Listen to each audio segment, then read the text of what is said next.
I know I said I would stay away from Jango Fett, Boba Fett, and Mandalorians in general for a while, and I did, for about a week.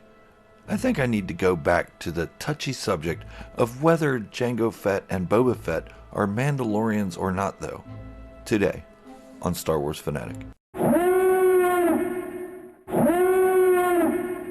Don't forget to hit that subscribe button. I see about 80% of my viewers are not yet subscribed. Also, hit the thumbs up if you enjoy the video and to give support for what we do here. Now, jumping right in.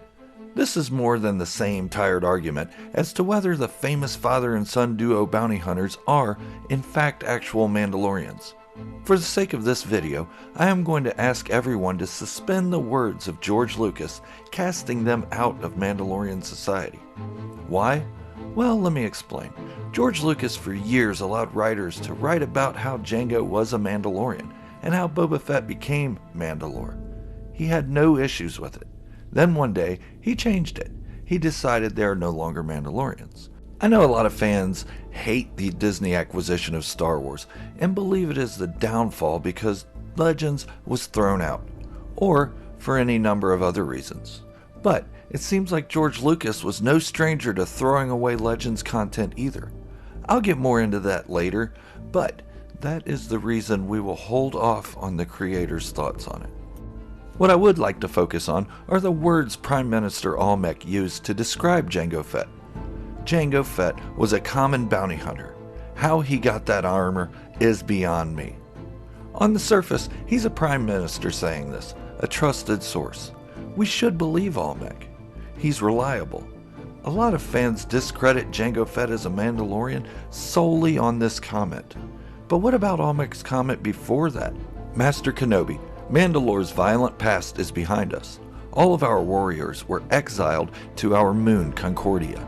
They died out years ago. Sounds pretty solid to me. I mean, Almec was Prime Minister to Duchess Satine Kryze, the pacifistic ruler of Mandalore. Almec could have mistaken. Wrong. At the time of Duchess Satine's rule, Prime Minister Almec was proven to be working with Death Watch behind the scenes. He was helping them build their forces and take control of Mandalore in order to restore the old warrior ways. Then, when Darth Maul took over Death Watch, Almec sided with him and remained a puppet prime minister under Maul's rule. So, how trustworthy is Prime Minister Almec? Well, we know he outright lied when he said the warriors had all died out.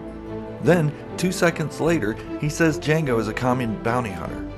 Guys, you can't know he lied in one sentence and think he told the truth in the next sentence just because it fits your own narrative, and that of what George Lucas said years after he allowed Jango Fett to be written as a Mandalorian. But, as I said, suspend your knowledge of George Lucas's words for the sake of the story we have. Almec either lied or he didn't lie about the whole conversation, but he knew the warriors were not all dead. He was trying to convince Obi-Wan that the government was pacifistic and the warrior ways of the past were over for Mandalore. All the while, he was behind the scenes working with the warriors that he claimed died out. The same warriors that killed Jango Fett's adoptive family in Legends. You have to remember, at the time this episode was written, Legends still had some weight in canon. Okay, so I explained why it seems Prime Minister Almec was lying about Jango Fett and the warriors of the Mandalorian culture.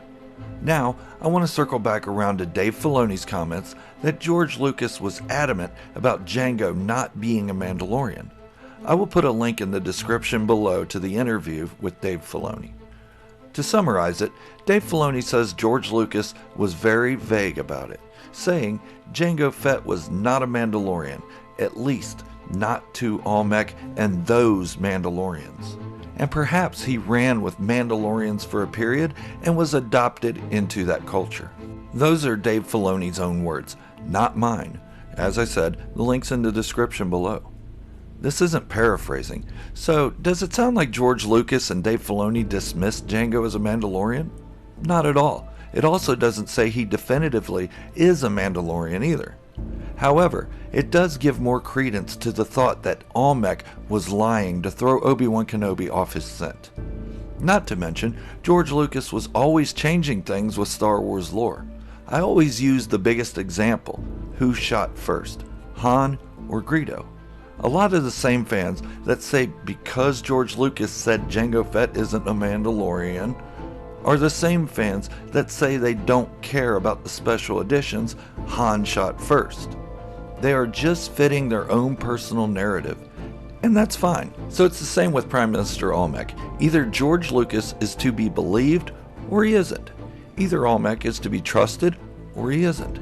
It doesn't go both ways. You can't know Olmec is lying in one sentence, then think he's telling the truth in the next. You can't say George Lucas is the definitive decision maker with Jango Fett, then turn around and say Han shot first. You can't say you want George Lucas and Legends back when George Lucas started tearing it apart before he sold Lucasfilm. So I tend to believe what is in front of me, what's in the stories, what's in the actual show, what's in the actual movies. My thoughts are this: Jango Fett could be a Mandalorian. For the simple fact, I see what's in front of me. Olmec was a liar. He proved that time and time again. Not just in that scene, he twisted reality to fit his own agenda all the time. I also don't tend to care that George Lucas said Jango Fett is not a Mandalorian, because if you watch the Filoni interview, George Lucas left it open-ended. I also tend to see what's in front of me. Olmec was a liar, and Greedo shot first. Those two things are tangible. And now, piggybacking off of that, do I think Boba Fett is a Mandalorian? That too is possible. Yes, he was a clone, and that tends to knock one out of the Mandalorian by birth title, but Maul was a Zabrak and ruled Mandalore. Technically, he was a Mandalorian. Din Djarin was a foundling, not a born Mandalorian, yet he is a Mandalorian. Why is there so much problem with Boba Fett? In Legends, he was a great Mandalorian, and George Lucas allowed that for many years.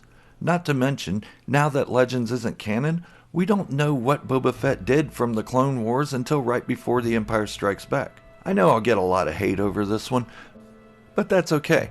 This serves only to put everything into context. Should George Lucas be the definitive source on this, when fans pick and choose what they believe from him anyway? Is Jango Fett a Mandalorian? Well, who shot first, Han or Greedo?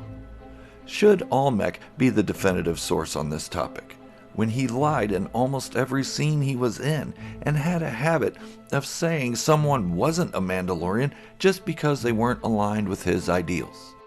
And at the same time, the liar Olmec was the only one who claimed Jango Fett was not a Mandalorian. Okay, that's all I got for today.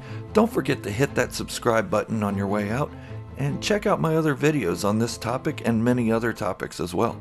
Hit that thumbs up button and leave a comment down below if you feel what I feel about this topic. Thank you for watching, and remember, this is the way.